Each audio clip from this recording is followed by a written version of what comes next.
July, covering all things professional wrestling. A show by members of the Busted Open Nation. Welcome to the Nation's Corner. Here are your hosts, the Nation's Corner crew. What up? Good evening, Nation's Corner family, friends, and fans. It is 7 o'clock Eastern. It is Saturday night, and we are live for yet another edition of the Nation's Corner. John in South Jersey here, along with my usual cast of unusual characters, starting on diagonally lower left on my screen. God knows what he is on yours. But from all the way out in Monrovia via the LIE. And on a personal note, if you happen to be on Long Island and able to obtain a reservation to Casa Monrovia, always take them up on it. It is 5 star plus accommodations. Even in the Tokyo Dome, it would be 5 stars. And he is the owner and proprietor of Castle Monrovia. Mongrovian Mike, what's up, brother? And Mrs. Mongrovian. Can't forget her. And the lovely Miss Jackie. She actually runs the place. She's like the figurehead. She's the face that runs the place, yes. Yes. Yeah. What's up, brother? What's happening? Now, before we get to everyone else, man, I just want to give a personal thank out to our brother, R.A. out there. You sent me this awesome book, The History of Black Sabbath. It's a lot of pictures and a lot of stories, and it's just awesome, and I can't wait to dig into it. Brother, thank you so much, man. That's R.A. Yeah, all right. That is awesome. My man. Thank you, brother. Love you. That's so And cool. also joining me, he is my brother from another mother. He is the world's greatest truck driver and roaming the byways and highways of America, but he's taking time to join us tonight. He is wherever justice may roam. The one and only Tony Justice. What's up, brother? What's going on, man? Sitting over here in Beaver, Utah. Good old Beaver, Utah. You're making that up. That's not a real No, place. I'm not. Yeah, it is a real place. Okay. It's got nice, yeah. I got a merch area in the truck stop. It says shirts that say "I love Beaver" all over them. Yeah, they've done taking advantage of this. All right, they get the gimmick. All right, they're leaning into it. I like it. Yeah. And of course, my other partner this evening, because she is my tag team partner, one half of the hottest and best intergender tag team in all the professional wrestling. She is the Nation's Corner social media queen. She is the great, powerful Debhausen.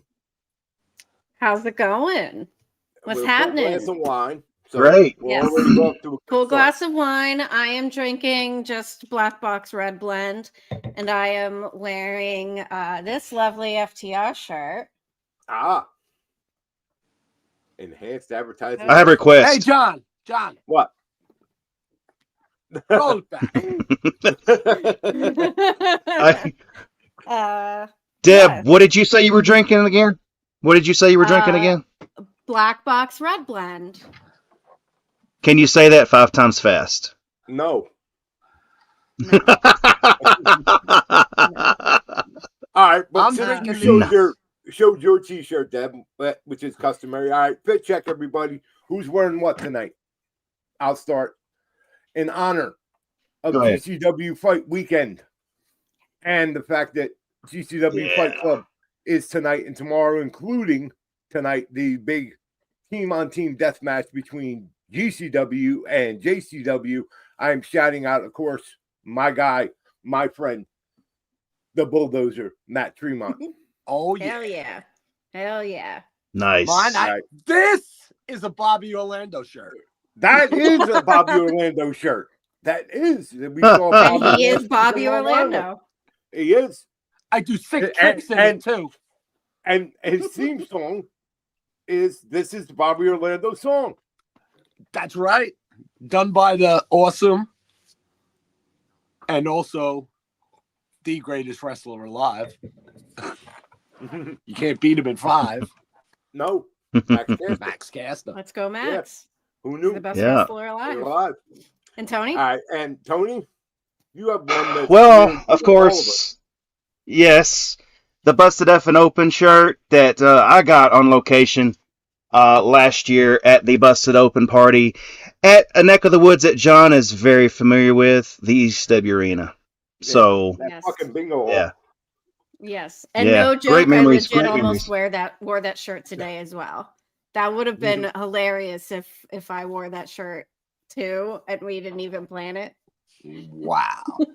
That's because me and Deb Wow. we're you know we're I on that know. same Simpatico. Yeah. yeah. Whatever that means. All right, guys. Yeah, I don't have time to look that up. I don't use that kind of language, sir. Oh, Um, man. all right, Steve's guys. out there. What's up, brother? I guess we'll start with what most recently. We were in Australia. I mean, I personally was in England. Oi, but, oi, oi. WWE I was in England as well. Australia. Was in Australia today for Crown Jewel at a way too early start time, a borderline F that start time, but it happened. And I just want to say, to start off, for a quote-unquote glorified house show that Crown Jewel started off to be, I don't know if it was the change to Perth or, maybe it's they're making us want to think, but this was a really good pay-per-view that had real serious implications going forward that we didn't have coming in. So overall, I mean, well done, WWE. We had truly really, really good matches with no, legitimate stakes to them, but they gave us a 5-show pay-per-view, kept things moving. All the matches had plenty of time to work and tell their story. And like you had said earlier before we went live, Elder, it was a very good storytelling or story moving pay-per-view.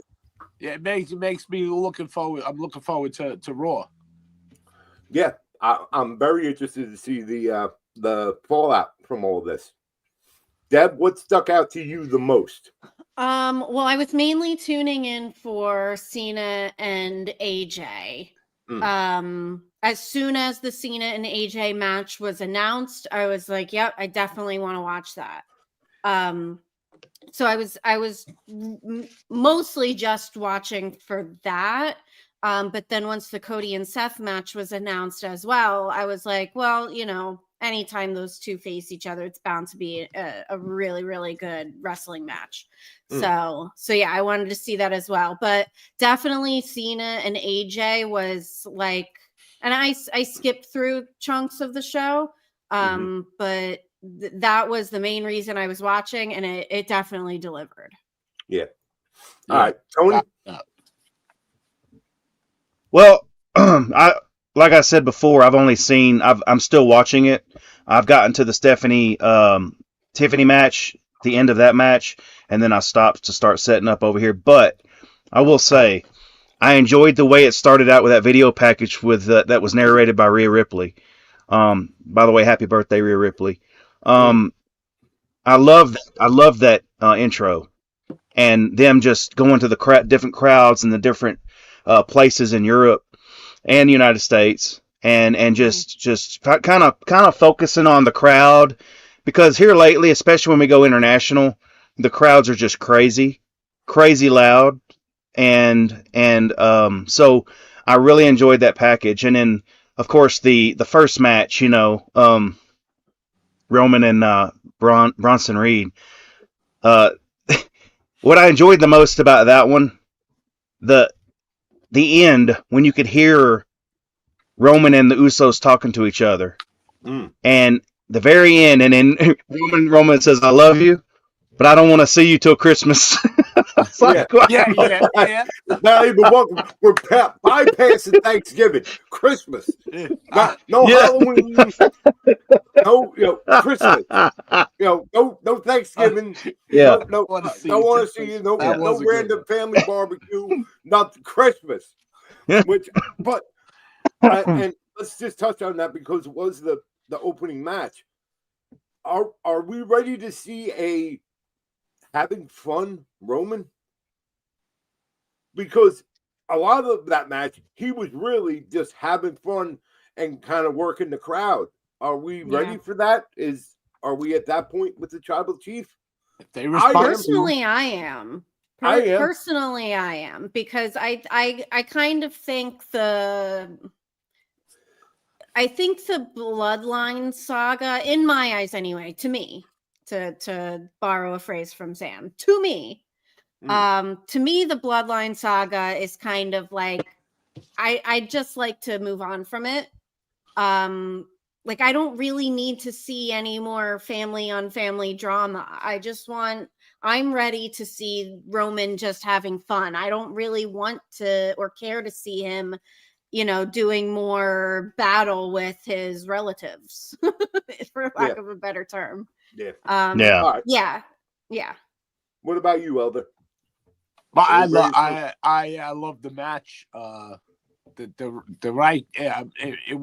was put together so well that it really, they just kicked it. They knocked it out of the park on that one, and that was opening match. Follow that, and then pretty much every match after did follow that. I would say there really wasn't any story or heat between Stephanie and Tiffany, except that they were going for the title, which the right person there, actually. Yeah, I mean, she's so freaking over and popular, Stephanie Vicker is, and it's unreal. It's unreal the response she gets, and then Rhea and Io were just.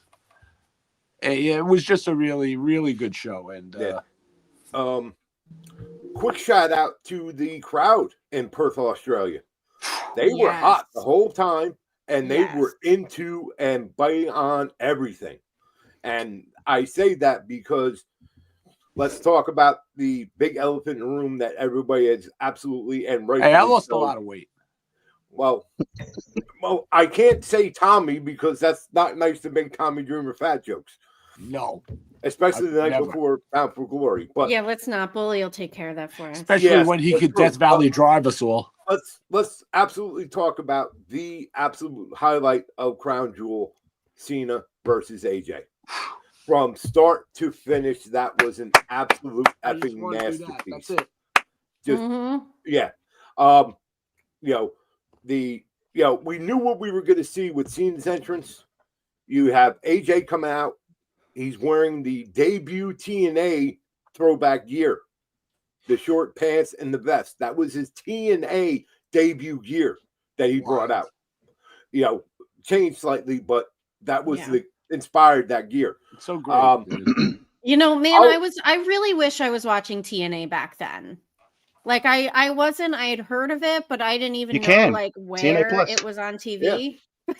You can, but like I really do wish I was watching TNA back then, because God, to have seen AJ at that time must have been amazing. It was so very cool, and if you have a chance to do a deep dive on TNA Plus or on YouTube, there's plenty of matches and clips. And there's a reason why the man got signed by WWE and didn't have to step one foot into the Performance Center before coming up to the big debut off the bat. Royal Rumble debut into with Cena, and and it's the rest is history there, and the man retires next year. Yeah, and he's gonna have a nice farewell tour. I hope that they put on a good. I hope so. Yeah, I think. So speaking of that, real quick, talking about AJ Styles and kind of his history, I saw this morning when I was just browsing things online, AEW's YouTube posted Hidden Classics, Adam Cole versus AJ Styles from ROH, September 6th. 2014. Right. So that's, like you said, there's, for AJ's history, there's so many places you can go back and find the archives, and I really love that AEW just thought to put that out there. Like, obviously, they are obviously aware that AJ Styles was having this big match, and he was in ROH for a time. Yes. So yeah, I thought good on them for putting that out there so people can see that match. People who hadn't seen it before. And I love the people that were like, well, as soon as it was announced, oh, why? He only has so many matches left. Why is it with AJ Styles? And I'm like, We saw why tonight. now we saw Absolutely, why. we saw why Exactly. today. And boy, did it make sense. And sometimes if Exactly. it's something doesn't make sense, you just wait it out. It's not always retribution, you know. It's Yeah. sometimes the stuff works out real good. So okay, so I have feelings about this. Yes, Matt. Right? I have a lot of feelings. So when AJ and Cena was first announced, there was a lot of people, like even LaGreca and Bully were talking about it. Like there's no like build, there's no storyline going into this. It was just a match that was made on social media, and they were like, well, okay, it is what it is. It's just a match. My people, it wasn't just a match. Mm-hmm. No. Like this was something special. And seeing them that sequence through the match where they were hitting all of those finishing moves from other people that they've wrestled along the way, and then when he hit that Sister Abigail, like I teared up a little bit, and the crowd went crazy, and you could see it in Cena's face as soon as people started putting their phones up and commentary said the Fireflies are out. Like you could see it in Cena's face. It looks like he was just about to like tear up there for a moment, and then he kind of snapped back into it. But just like this wasn't just a match made on social media. This was something special, and this was the reason why a lot of people, myself included, it was a match that used used social media. That's what it was. Yeah, Right. it was exactly. It was a match that used social media. But they didn't just put this match together. This is what we wanted from. This is what we wanted from the Cena farewell tour. And I know we were kind of, talking about it a little bit in text earlier today. Like I feel the heel turn, the way it ended up going down, minus the incredible moment when it initially happened, because that was a great moment. Yeah. But the way it ended up, I just feel like we lost, however many months it was of John Cena's farewell year. And it's all the that we could have had this like the entire time. But I feel like, we just kind of lost that time, and it's just a big bummer to me. And the last two matches that John Cena had, I didn't really even care to watch because it didn't mean anything to me. And I'm really, really happy that they're kind of back on track with what it should have been the whole time. Yes. And this was special. This was, and hearing that intro that Cena wrote for AJ, and hearing that, and you could see it on AJ's face that he didn't know what was about to be said. God, like, is there anything better? That got me in the feels immediately. Yes. Because they mentioned TNA, they mentioned the Bullet Club, and I was like, wow, that's, for something that's supposed to be all about Cena, for him to do that little bit was absolutely just. And when you're the number one company, I mean, you just are, and there's nothing to worry about in just giving a little shine to any other companies. That the people worked at, and aside from any kind of royalty, whatever copyright infringement shit. But other than that, and that is great because we know the history that he has. Yeah, going back to them trading everybody else's finishing moves, it was a pretty much, other than the Sweet Chin music that AJ did, it was pretty much a split right down the middle.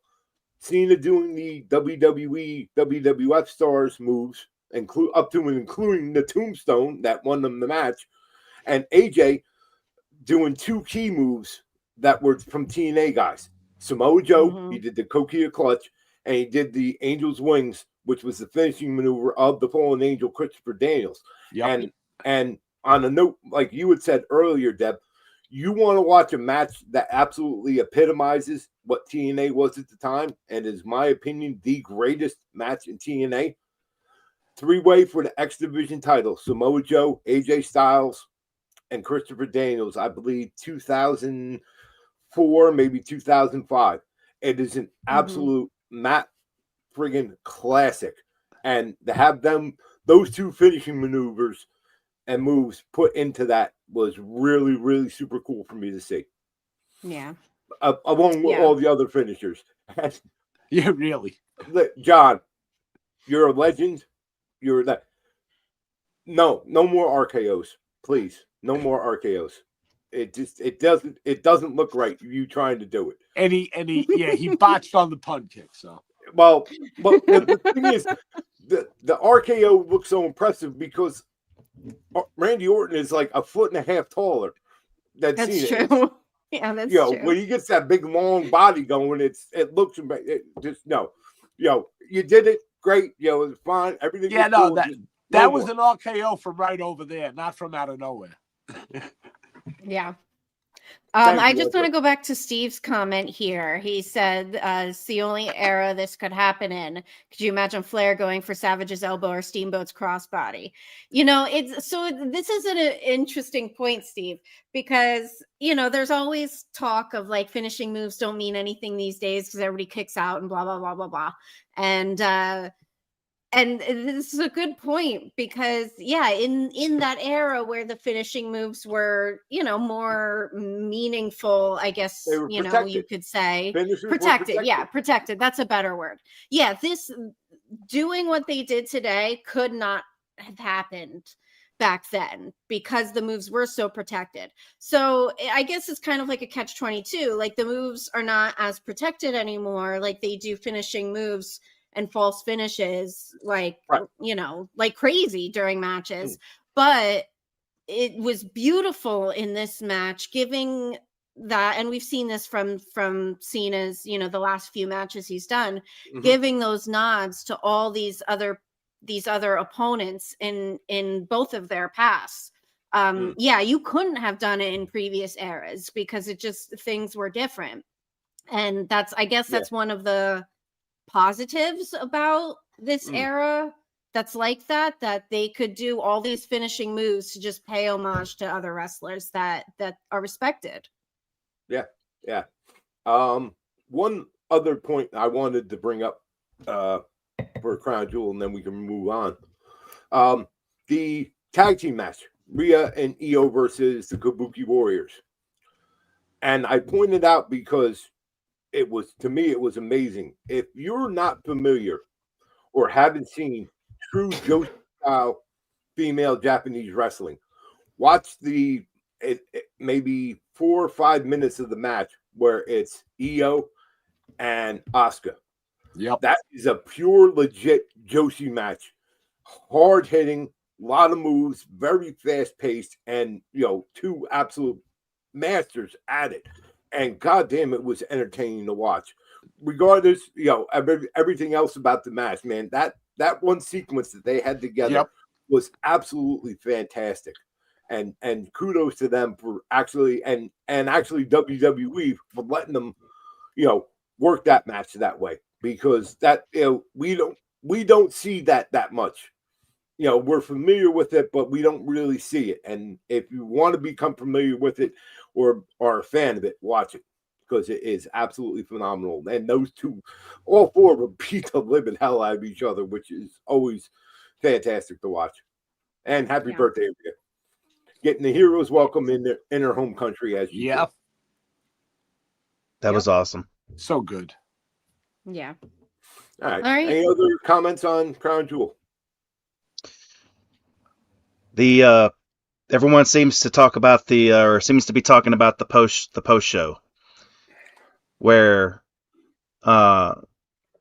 Triple H was out and the fans started chanting, "We want Edge, we want Edge," and Triple H said, "Well, no, you can't have him," or whatever. Right. Then the crowd started singing Edge's theme song. Yeah, I gotta watch the video. I just saw a post about it, but I gotta watch the video and see what it actually really was. Yeah, but that's quite interesting. Singing Metalwinga, so yeah, that's interesting. Yeah, it is, especially with the way the landscape is right now. And it feels like the crowds at these PLE post shows are kind of using it to take the opportunity to speak their minds about things. Well, Yeah. why not? This has been like what 2 or 3 times that we've gotten Sure. chance during a post show of things that the crowd is trying to like put Get their across. voice out about. Yeah. It's, and let's, fantasy booking and everything aside, that WWE is paying attention to it. Triple H is hearing exactly what everybody is saying and this and that. And, is he going to say, oh, yeah, okay, we're good? No, he's not. He's going to make us wait for it and play it out and all that. But again, when they say, like Bully always says, they listen. They may not react to it, but they listen. And, that's what keeps something like seeing Edge and Cena in a match in a WWE ring absolutely possible. It's fantasy booking. It's speculate wildly, and that's part of what makes wrestling so cool. But there is a shred of truth to it, and that's enough to get everybody hooked in, and everybody thinking, yeah, I do want to see Edge and Cena in a match, and we'll have to just keep watching and see what happens. Yeah. Yeah. All right. It'll be Well, that was our Crown Jewel cover. So if you were tuned in for that, get out of here because we're talking about other things. No, keep watching. The fuck? Don't leave. Don't leave. Don't leave. Don't leave. Well, you guys could be kind. I GFY. But Hey, let's talk about the other big show this weekend. We didn't talk about Deb got to meet Bear. I met face to him face before. and was not arrested. But we'll finish the show with that. We'll recap the last weekend. Not that crazy. Good Lord. Yeah, right. We saw LaGreca. We saw Bully and Demon. It was a great. Yes. Yeah, we didn't recap. A lot of fun last weekend. We didn't recap. Recap it towards the end. But for right now, we have the other big show tomorrow night from Lowell, Massachusetts, up there in the suburbs of Boston, the Songa Center. TNA, their biggest pay-per-view, their WrestleMania, their end all be all of all the pay-per-views they do. BFG, Bound for Glory, is tomorrow night. I know it's on Triller. Is it also on TNA Plus? I would imagine so. I believe so. Yes, because they have the yearly package where you can buy that all included, but I think you can purchase it on there as well. But this is really, and not to say that all the TNA shows are not good, but man, they have built this entire show like top to bottom. Like, you have to see this. You have to watch it. Between the matches they have scheduled, the stories they have told regarding the matches, do yourself a favor. It's $40. It's well spent. Get on Triller tomorrow and buy it and watch it and enjoy it. It's going to be a fantastic night and a fantastic card. Yeah. Oh, my brother, testify. So we don't have to go through the whole card. There's 9 matches on the show, but obviously one of the biggest matches that's being promoted very heavily is one final table, the Hardys versus Team 3D. And the Hardys are now belt collectors. They have the TNA Tag Team Championships, the NXT Tag Team Championships, the House of Glory Tag Team Championships, and the Fourth Rope Tag Team Championships. So, I mean, obviously this match, the TNA and the NXT Championships are the only ones that are on the line. They can keep their other 2. But the video package that they showed on Thursday's show, oh my God, it just thank you, Steve. Yeah. Love you, Steve. Steven's on a roll. Anywho, he is. Yes. Yeah, so He is. yeah, the video packages, and I think like this week's episode of TNA was obviously it was the go home show for the big pay-per-view. So it was very heavy on the video packages for the upcoming matches on the pay-per-view. But I just wanted to point out the one, it was almost like a mini documentary for the Hardys and Team 3D. And then the other one for Mike Santana, narrated by Conan. Yeah. Just Mm-hmm. like, I know I tweeted this the other day, but that one left me speechless. And being that they ended the show with that video package, that was just, it literally left me speechless at the end of it. Without speech. I'm without speech. Yeah. I'm without That's speech. hard. That's hard to leave Deb speechless. Just so you know. It Yeah, doesn't you have certainly want have an everybody opinion else about speechless. everything. Well, Yeah. the funny thing is while the Hardys and Dudley's match, probably and just because we're such big fans of Pro Wrestling Nation 24/7 and stuff, yeah, and credit to Bully especially and Dave and everything, they've done a whole lot to make this match seem important, and it is. And it is the end of an era. It's the end of a long history between the two teams. And, we all know there may be some physical limitations for certain things. It's still going to be a fantastic match. We're still going to get holy shit moments, and it's going to wind up being a very feel-good scenario at the end of the match, regardless of who actually gets the pinfall. Yeah. Over under a bullet with Bully getting hit in the balls. Oh, it's gonna happen. Balls! It's gonna happen. Yeah. Yeah. Yeah. Go ahead, Tony. I tweeted out yesterday. One thing that I'd like to see tomorrow. It's one of those dream things that could happen. Just to see Edge and Christian in the crowd watching this match live would be a dream come true. It would be a way to bring, even though they're not getting in the ring, they're at least there watching this match live, would be a pro wrestling moment. And there was someone on Twitter yesterday, Edge doesn't have history in TNA. It's not about history of TNA. It's about a pro wrestling moment. And if that moment wouldn't excite you, then why are you even watching? Right. That's my opinion on it. Yeah. If that doesn't get you excited, then don't watch. So I think that would just be an amazing moment. Send me the $40 instead. Yeah. Right. Yeah. Yeah, so me and Tony were talking about this yesterday, and I completely agree. Like they wouldn't be getting in the ring for a match. Obviously it would require, a little bit of, compromise on, and, whatever you want to call it on Tony Khan's part, Right. to I don't, Edge and Christian appearing there. But it would be an incredible moment for the fans. It would be an incredible moment for the six of them.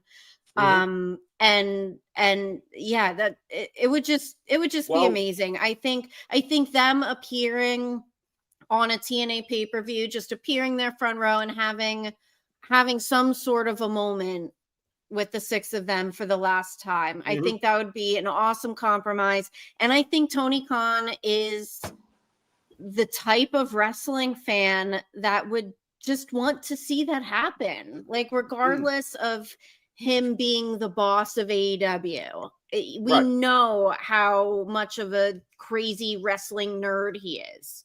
Yeah. I think he would want to see that happen. And yesterday on Busted Open, Bully said a couple things that just he might be trolling us. He might certainly he's good be at trolling that. us. He's very good at that. That is just in his nature. But I really like me and Tony were talking about it, like, you know, what if this happened? How cool would that be? Like almost just, you know, fantasy booking, whatever you want to call it. Yep. And then a couple things that Bully said on Busted Open yesterday really made me go, maybe it's more than Things just that a make you go, crazy what if. What the Yes. fuck? Well, What? here's Yes. a real simple thing. Adam Copeland is a wrestling fan. Christian Cage is a wrestling fan. I'm pretty sure they got some pull somewhere where they can come up with 2 tickets just to happen to be in the crowd for the show. You know, hey, we're wrestling Yeah. fans. We want to see a wrestling show. We got the night off. Go to a wrestling show. That's all. Yes. That's all you need. Yeah. You know? Yep. And Even so shows the they one, bought, you know, do the whole thing. Hey, we bought a ticket. You know, we're not. You know, nobody brought us in. We bought tickets. We're here as fans.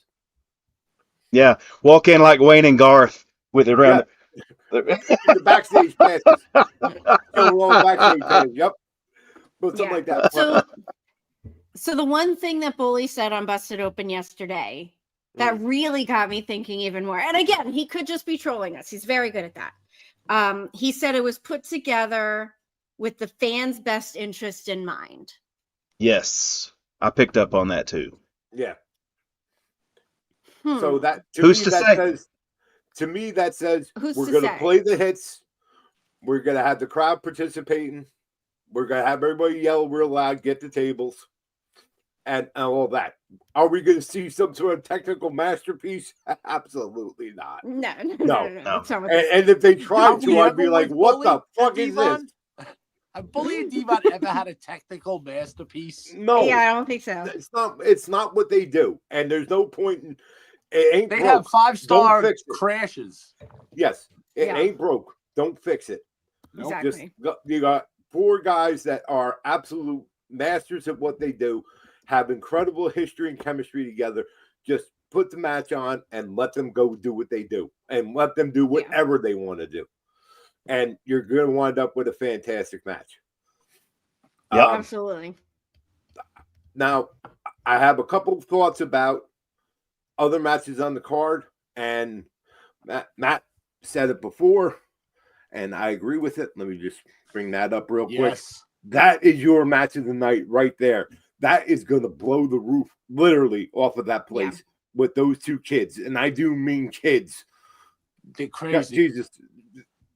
Yeah, they Leon do. Slater Yeah, just they do became some, up to you know, I'm not a fan. You know, I don't go crazy over all the flippy shit, man. But that is, those guys are insane. The shit they do, man. Like, and say what you want about how the TNA NXT partnership, you know, cooperation has gone. You can debate on who's it helped, who it hasn't, but that match doesn't happen without this partnership.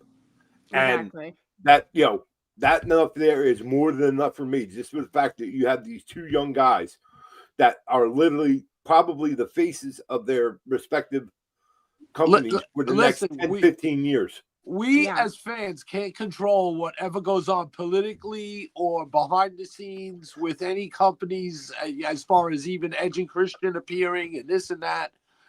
All we can do is sit there, and if it happens, we can fucking enjoy the hell out of it, and just like, you know, just be.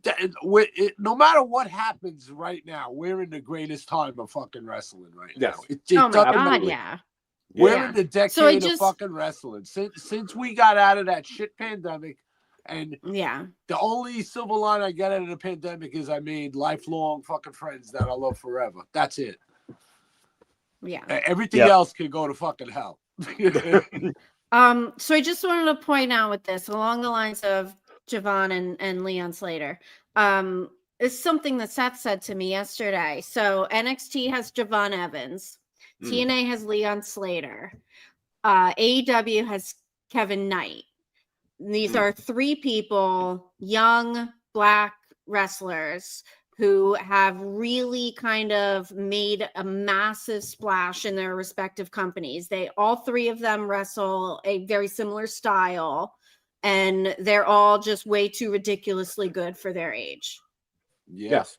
And I think I'll even go as far as say, like, all 3 like don't even do the same shit. Like all 3 make you go, holy shit! Like Javon getting like Obafemi like launching Javon like he was a lawn dart. And, Yeah. you know, Yeah. and then you know, Kevin Knight doing all that crazy shit over there, and you know, and then Leon just doing that 450 and pretty much almost landing on his face, you know, and Yeah. it's just It's- crazy stuff. And I hope they don't hurt themselves. It's and, nice to be young. you know. And we got enough with, I have enough anxiety with friggin' the shit that Darby does. So Yeah. Oh, Darby. right. Oh, Darby. With the Molotov cocktails. yeah, I know. And, I Give me know. Mazel Tov I cocktails. was like, I'll Mazel go Tov, through yeah. 3 panes of glass. You know, stop. Yeah. Mazel Tov. Yeah, the Mazel Tov Yeah. cocktail. Mazel Tov. Yeah. Yes. Yeah. Kevin Knight just every time. So tonight on Collision, Jet Speed is teaming up with Willow Nightingale to go against FTR and Megan Bain. Just anytime Jet Speed is on the TV, they're just on another level. It's ridiculous. And it goes along the same lines of Javon Evans and Leon Slater. They're just insane to watch. Yeah. There is a group of the young guys that do this crazy stuff that they're just unbelievable. I mean, Yeah. I mean, Speedball doesn't do that. He just does other crazy shit. But the high fly, all the high. Yeah. All right, let's It's talk amazing. about the other elephant in the room, especially when it pertains to Bound for Glory. For the TNA Championship, you have the current champion, Trick Williams, facing the realist, Mike Santana. Point blank. Are we rioting or are we celebrating tomorrow night? Celebrating. We have to be celebrating. Okay. This is absolutely do or die for Mike Santana. If Santana doesn't win this one, what the fuck are we doing? Yeah. I absolutely agree, especially My with Barico brother from the Bronx is gonna friggin' do it. Man. the build-up they have given Mike Santana over this post. What was the last pay-per-view? Oh God, I don't remember. It's a Slammiversary. I'm bad at remembering things like Slammiversary. Slammiversary. Slammiversary, This. yes. And when they announced this, that he was going to go for the title, the Yes. build-up they have given him and the amount of work that they have put into it, if they don't pay it off with Mike Santana holding that TNA belt over his head, I make no bones about it. I would effing riot. I would be ripping that place and burning it to the ground. There better be a sign in the crowd if Mike Santana doesn't win, we riot. Right. Yes. There better be a sign in the crowd. Yeah. And you know what? I'm condoning violence. You know, as much as everybody said, that Slammiversary was the moment for Santana, and it would have been an amazing moment. Yes. I definitely understand why they held off. And if you remember, they did the same thing with Joe Hendry. Right. When Joe Hendry lost to, it was Nick, right? Yeah.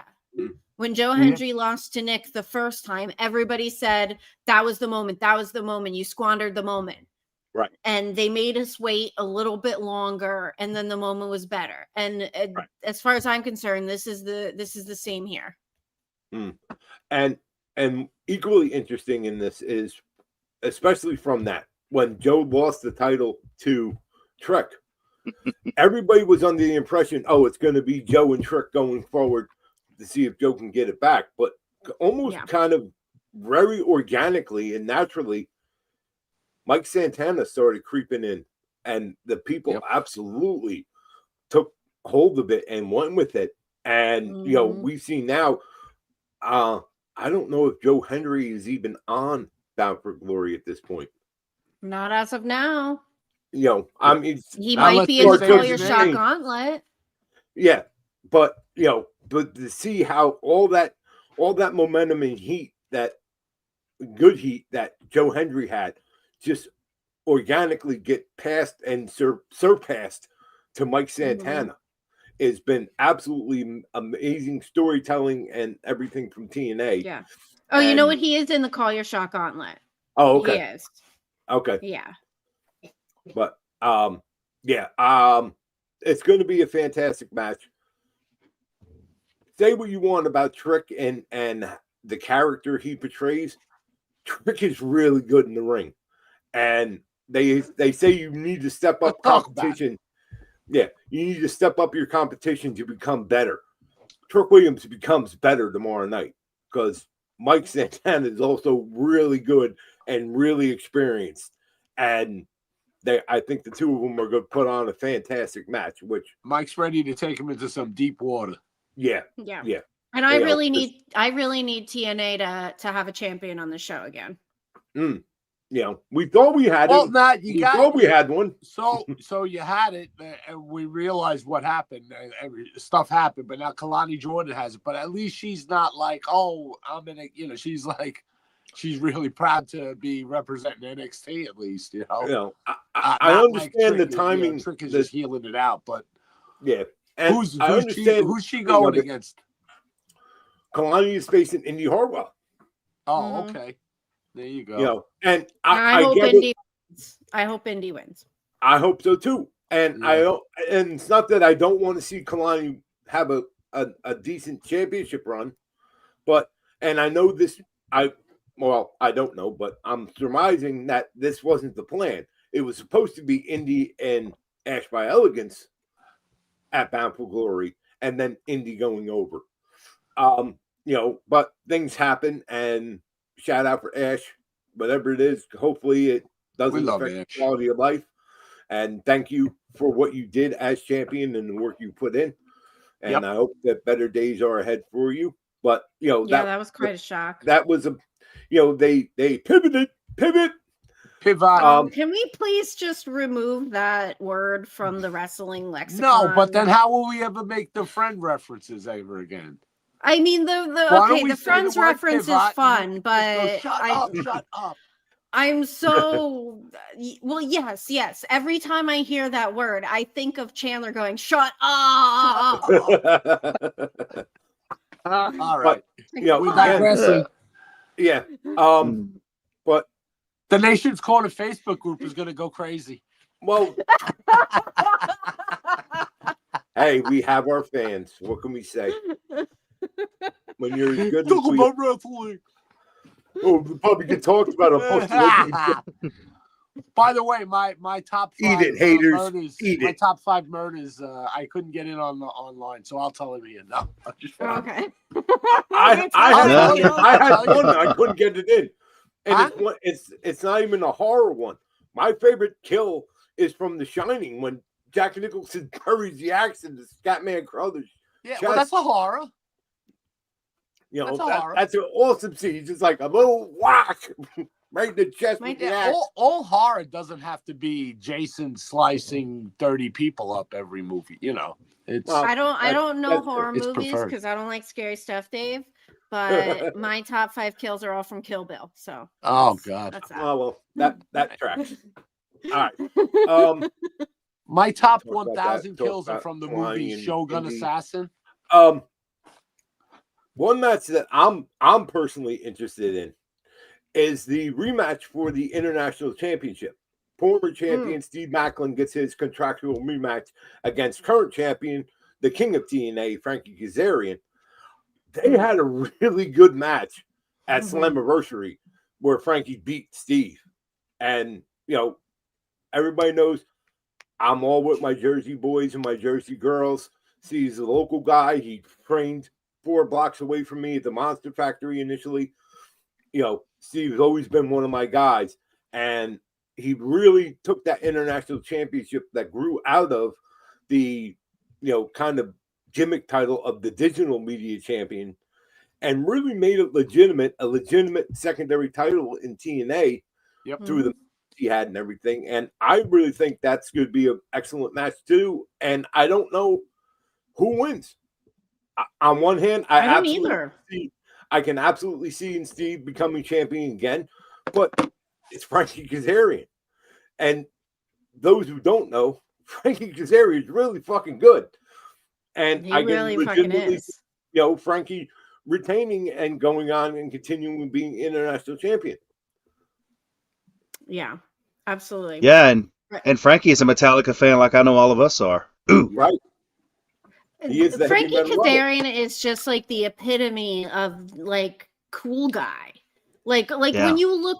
when you type in cool guy on Google, there should be a picture of Frankie Kazarian first, because that's who he is.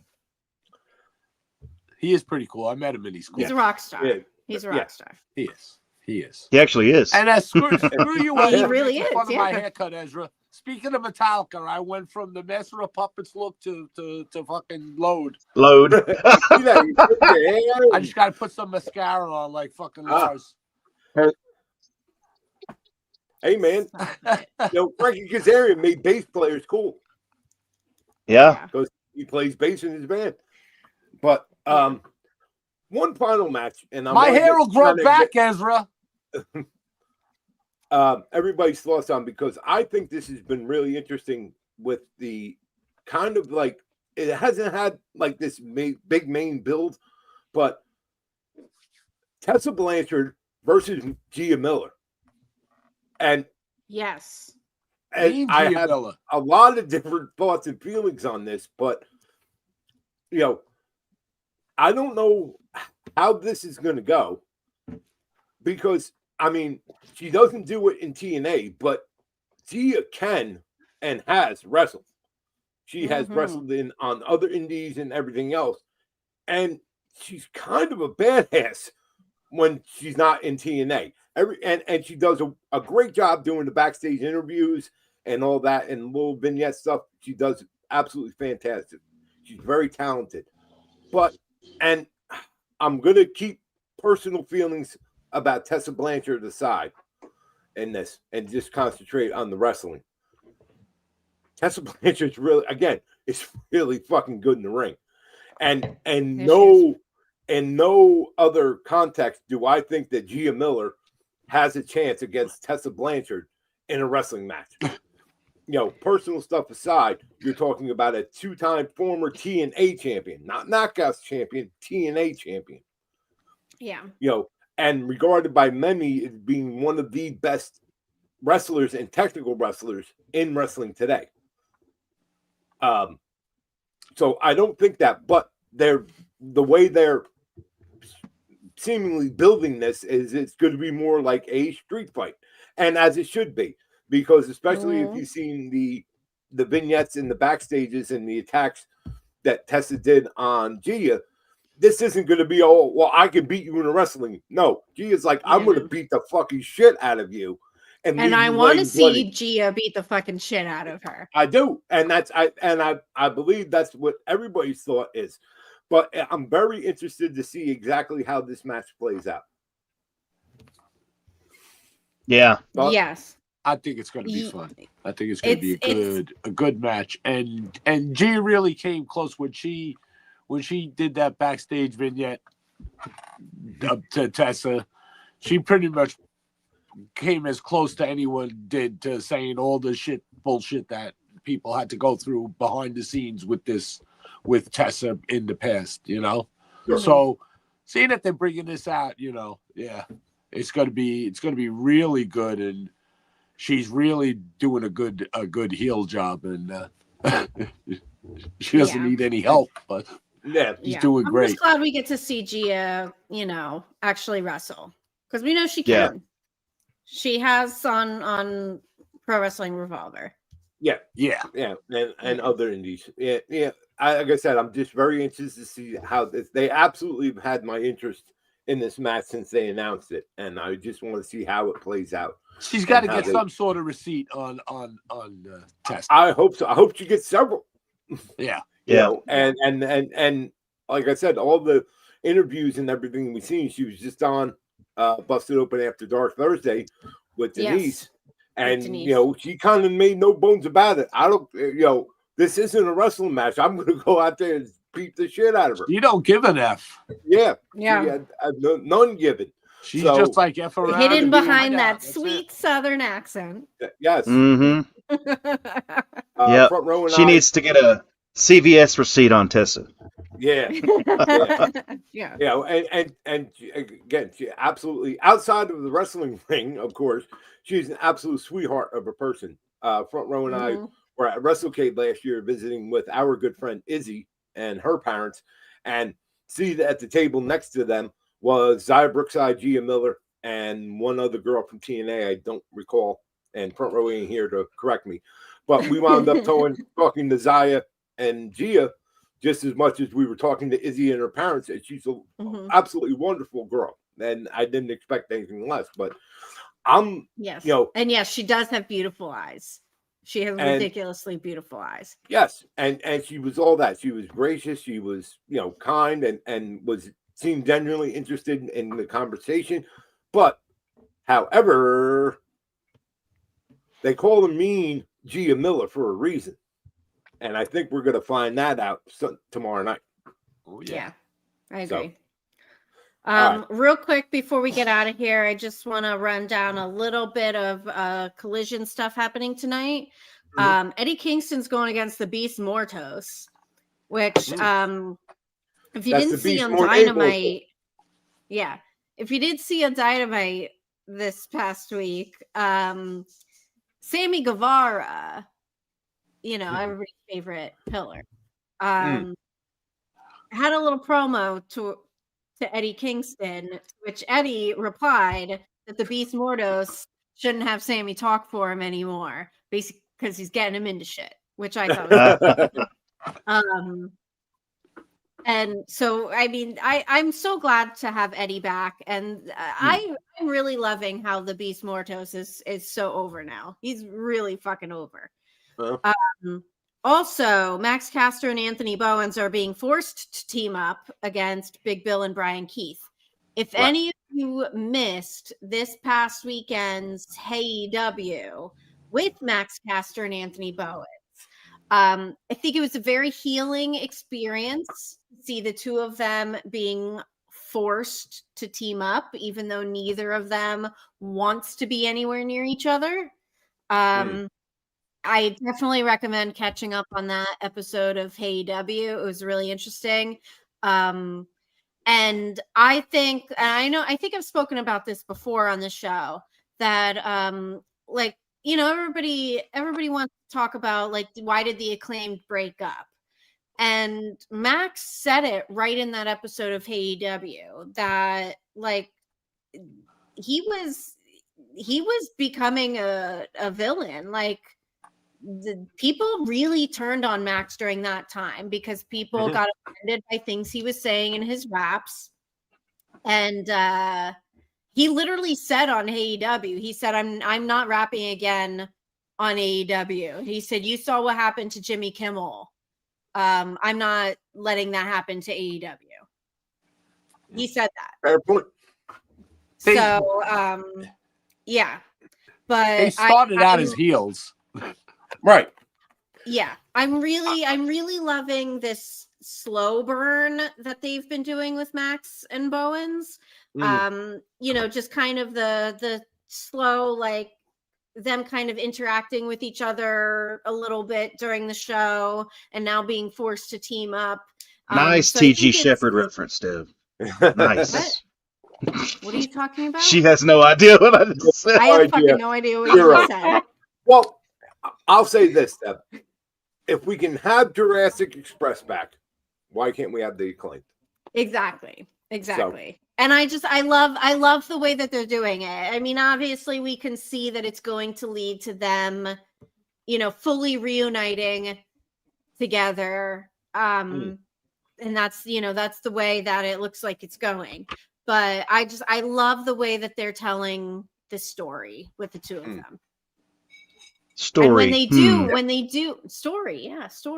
When they do finally fully AEW doesn't tell stories.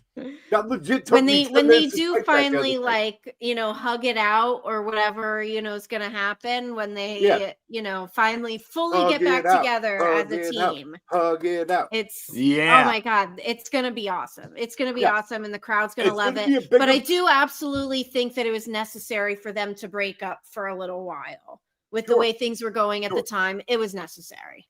Sure. And now everybody was clamoring for them to break up. Oh, they're awful together, this and that. Now everybody has come back 180 and said, no, they need to be together again. We miss them together. So, yes, like I said, exactly. If we can get Jurassic Express back after the two very different paths they took when they split, you Yep. can say the same for Acclaim.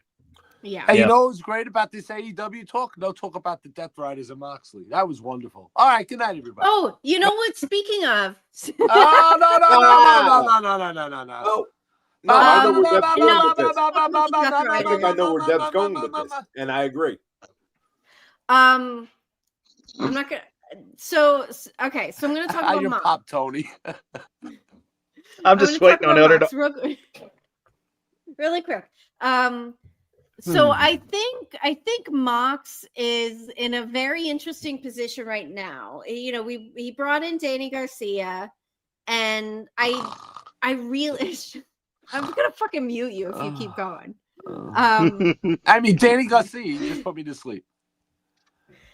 So I think Hell of a wrestler. Mox's position right now is really designed to I think his whole mission along the way was really to light a fire under people's ass, specifically Literally. the younger talent. Literally. Specifically the younger talent to get them really hungry and motivated, and like we have seen the shift in AEW overall. We have seen the momentum that they've been building, and whether people want to admit it or not, I'm going to tell you right now. I mentally blocked out. I block out Death Riders every freaking show. And sometimes I know even you turn do. it I know you do. So I will not watch him. He's boring the fuck out of me. I get it. I get your opinion on that.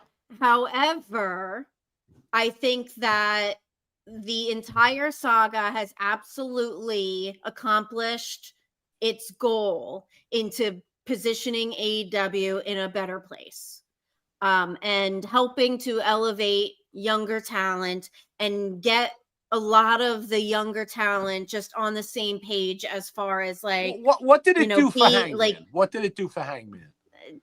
He didn't vanquish the Death Riders. They were back the next effing day. Yeah.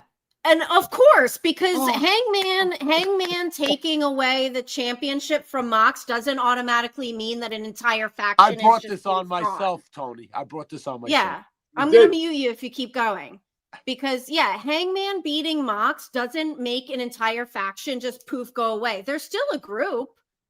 Just because he lost the title doesn't mean that the group is just no more. That makes absolutely no sense if the group was just poof gone.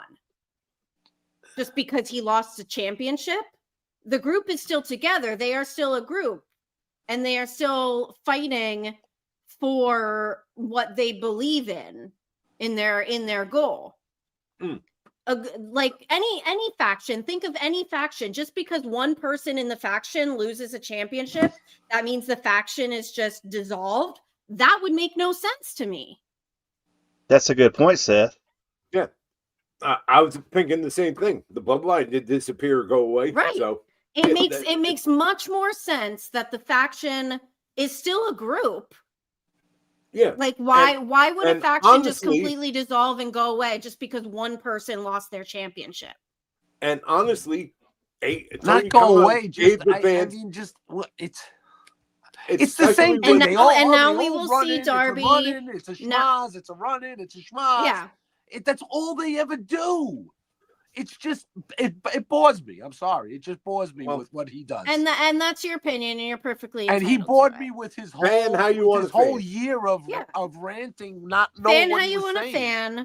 But for those of us who pay attention to the storytelling details that they are telling, I think it is very compelling storytelling as far as I'm concerned.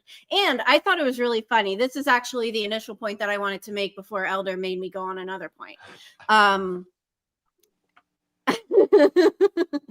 I think Darby being just absolutely fucking bonkers is the greatest thing ever. I know there are some people that don't like it. You know, we've heard Dave say like, well, where would you go from here? You know, he brought out a flamethrower, he brings out a taser, like, oh, where would you go from here? Meanwhile, I thought it was hilarious that like immediately after Dave was kind of, in his passive aggressive way, mocking Darby, like 10 minutes later, Sam Roberts is on the air going, I love it. It's crazy. The crazier, the better. I love it. Right.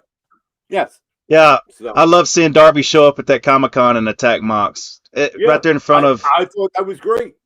Yeah. It's a great touch. No, that's cool. But what about when he burned them, and then the next day he was there with nothing? Oh, I had burns. I'm wearing. Oh, stop. You're reading too far into it, sir. Oh, too far. I can't read into anything he says or does. All right, let's finish up on a happy note. Fucking guy bleeds. When you look at him, he's bleeding. Now he doesn't bleed anymore. All right, shut up. I'm going to make you bleed. Let's go home. Last weekend, some of us got together on Long Island. Some of us were nice enough to book a we didn't argue once. Monrovia. We went to like you. We went to a Creative Pro Wrestling benefit show out in Merrick, Long Island. They were doing a benefit for the Little League out there, but had some pretty big names on the card. Primarily Team 3D, the Dudley Boys, both Devon and Bully Ray, teaming up with two local Long Island boys and the most professional wrestler, Brian Myers, who is also the owner and head coach at Creative Pro Wrestling Academy, and his tag team partner, wrestling 4 minutes, as he reported on Tuesday on the Broski Breakdown. 4 minutes from his childhood home. One complete Matt Cardona taking on the team of Leo Sparrow and the Toxicos were in the other match. Who were Leo's partners? Oh my God, you're gonna make me remember shit. Was that Adrenaline Express? Yes. There you go. VSK. It was VSK. And Eric Young. That is VSK. Is that VSK? It is VSK. That is VSK. Sorry. It was a good time. It had a lot of fun moments. Of course, Bully and Cardona and Myers won. They put Leo Sparrow through a table like we all expected and predicted. Matt Cardona had the botch, even though I hate that word, of the night. It was a tables match. And he was reminded by referee one Dave LaGreca that it was a tables match when he went to cover VSK to get a pin for the win. And Dave was looking at him like, what are you doing? It's a tables match. You can't win that way.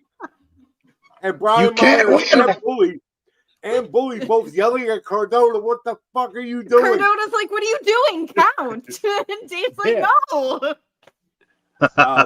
Deb made the sign for me. LaGreca sold out to The Rock, and LaGreca tried to rip it, but he was weak and he couldn't crumple. He only crumpled. He didn't. He had a referee shirt on, not the pink robe, so he was not energized. And of course, we had so much fun. If you haven't seen or heard, please check out Bear Bronson's social media. AK9K made an appearance that night. Had a shining moment. Yes. Twice it made an appearance. Once with Bear. Go ahead. Yeah.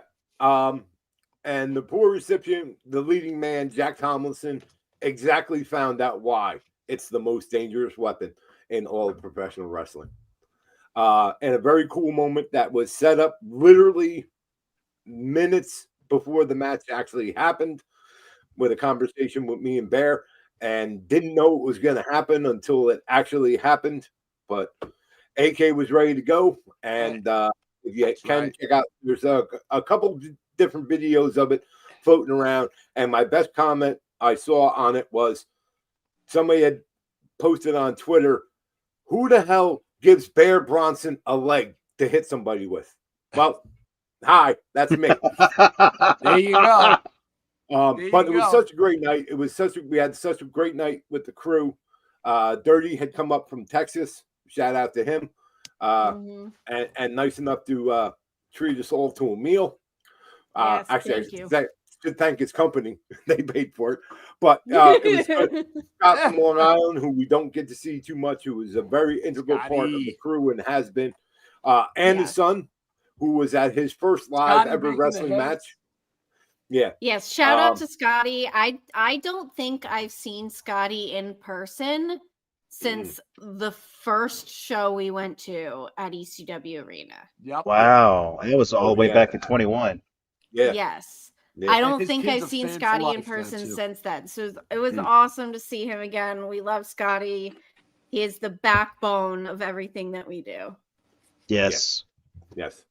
All those wonderful hydras and fat heads and The Greca everything. heads. Yep. The Greca heads, the hydras, the ones that Nick Nemeth. Bear and Gabby won. You know, all the signs, the Nick Nemeth. That's all from Scotty. He has them all made, and Yep. you know, he absolutely has, you know, hooked all of us up with them and a bunch of other people. So every time you see one on TV, that's Scotty's work. So Yes. shout out Good to man. Scotty. We love you, brother. It was so good hanging out with you and spending time with you last Saturday. And Yes. we're going to do it again sometime soon. And it was awesome Yeah. to see his son. Like his son, that was his first wrestling show that he Yeah. ever went to. And, you know, we saw at the beginning, he was a little apprehensive, like he didn't know what to expect, you know, typical kind of kid. He was bored standing in line and stuff. But like, it was so cool seeing him really get into the action there. Yeah. And walk out, like they said, always put smiles on people's faces. And that kid definitely had a big smile on his face when he walked out of there with Scotty when we were leaving. But Awesome. all right, I think we all talked out about wrestling because we got plenty more to watch. Collision's on now. GCW Fight Club Night 1 is coming up. It's on now, actually. So Yes. why don't we get out of here? Mongrovian. I'm How here. can the people? Here I am. That's it. Mongrovian Mike. You find me, you find me. All right. Debhausen. At That's So Debonair, Twitter Machine, Instagram, Blue Sky, and as always, click the link. Click it. You won't regret it. Click it. Tony. Well, you can find me at Tony Justice AJFA. And if you're a Metallica fan, and I almost dropped my freaking table. If you're a Metallica fan, like I know all of us are, you know what that means. Ooh! And shout out to Drake, who celebrated a birthday yesterday. So happy birthday, Drake, and our very own, Holy shit! Holy and shit!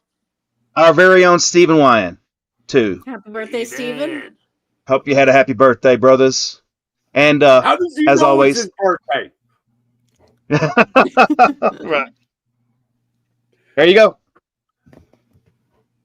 All right. That's it. I don't know. I am, of course, now the new and improved at John in South Jersey on the Instagram and the Twitter. And of course, you can keep up with all of the exploits, including seeing video of him in action on Instagram of the most dangerous weapon in all of professional wrestling. Of course, I'm talking about the AK9K, and you can follow all of his exploits at AssKicker9K on Instagram. So for myself, for my unusual cast of usual characters, this has been another edition of Nation's Corner, and we will see you all next week.